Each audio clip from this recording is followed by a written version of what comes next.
நமது தேவனுக்கு அநேக நாமங்கள் உண்டு. அதை ஒரு சிறிய உரையாடல் மூலம் விளக்க வருகிறார்கள் நம் பிள்ளைகள். போன வருஷம் நம்ம பல தேவதூதர்கள் பற்றி பார்த்தோம். இந்த வருஷம் இந்த மாதிரி ஏதாவது பார்க்க போகிறோமா? இந்த வருஷம் நம்ம கர்த்தருடைய நாமங்கள் பற்றி பார்க்க போகிறோம். கர்த்தருடைய நாமங்கள் நமக்கு ஆல்ரெடி தெரியுமே. யெகோவா ஷம்மா, கூடவே இருப்பவர். யெகோவா ரூவா, நல்ல மேய்ப்பர். யெகோவா ஈரே, எல்லாமே பார்த்துக்கொள்பவர். யெகோவா ஷம்மா, சமாதானம் தருபவர். இவ்வளோதான் உங்களுக்கு தெரியும். ஆனால் இன்னும் நிறைய நாமங்கள் இருக்குது. அதை சிலதை நம்ம இப்போ பார்ப்போம். யெகோவா போரே, இடி நட்டம், உருவாக்கம், கட்ட, இதை பற்றி 33 குறிப்பிடப்பட்டுள்ளது.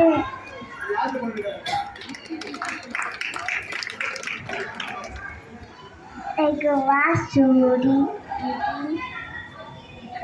இடி நட்டம்,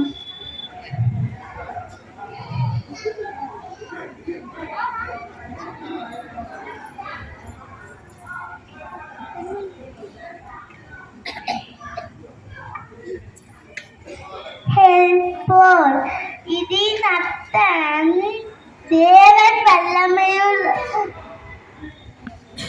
வல்லமையுள்ளவர்.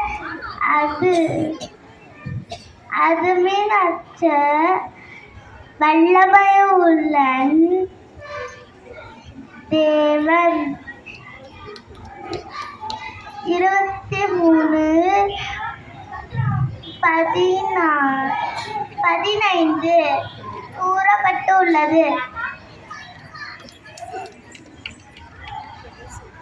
லஹாய்ரோஹி, இதின் அர்த்தம் காண்கின்ற தேவன். இதை பற்றி ஏசாயா 14:14 சொல்லப்பட்டுள்ளது. யெகோவா சபோத், இதின் அர்த்தம் சேனைகளின் கர்த்தர். இதை பற்றி ஏசாயா 1:24 சொல்லப்பட்டுள்ளது. வீடியோ எடுத்துட்டு இருக்கேன். சேகரையா கூப்பிடுறாங்க. இது சங்கீதம் 10:2 10. யெகோவா மெக்காதீஸ், இதின் அர்த்தம் பரிசுத்தமாகிற கர்த்தர். இதின் பற்றி லேவியராகமம் 28 சொல்லப்பட்டுள்ளது.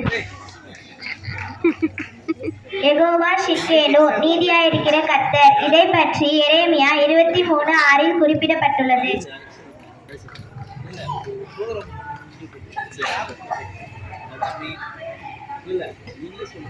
இப்போ நம்ம பார்த்த நாமங்கள் எல்லாத்தையும் உங்க டெய்லி ப்ரேயர்ல சேர்த்துக்கோங்க.